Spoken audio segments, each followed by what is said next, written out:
चालू घडामोडी 2025 सर्व स्पर्धा परीक्षेसाठी अत्यंत उपयुक्त प्रश्न. प्रश्न पहिला, प्लास्टिक मुक्त महाकुंभसाठी खालीलपैकी कोणते अभियान सुरू केले आहे?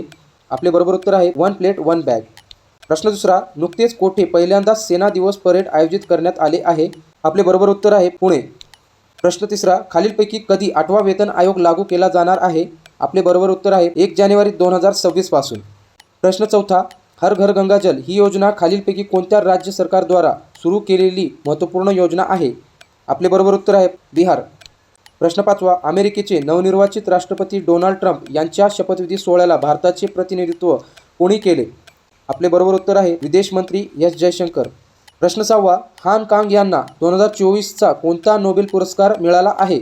आपले बरोबर उत्तर आहे साहित्य नोबेल पुरस्कार. प्रश्न सातवा, भारतात पहिल्यांदाच पिकलबॉल चॅम्पियनशिप स्पर्धा कोठे आयोजित करण्यात आली आहे? आपले बरोबर उत्तर आहे मुंबई. प्रश्न आठवा, महाराष्ट्र राज्य सरकारतर्फे देण्यात येणाऱ्या उद्योगरत्न पुरस्काराला कोणाचे नाव देण्यात आले आहे? आपले बरोबर उत्तर आहे रतन टाटा. प्रश्न क्रमांक 9, पद्मविभूषण हा देशाचा दुसरा सर्वोच्च नागरी सन्मान रतन टाटा यांना केव्हा देण्यात आला? आपले बरोबर उत्तर आहे 2008. प्रश्न क्रमांक 10, रतन टाटा यांना देशाचा तिसरा सर्वोच्च नागरी सन्मान पद्मभूषण केव्हा देण्यात आला? आपले बरोबर उत्तर आहे 2000.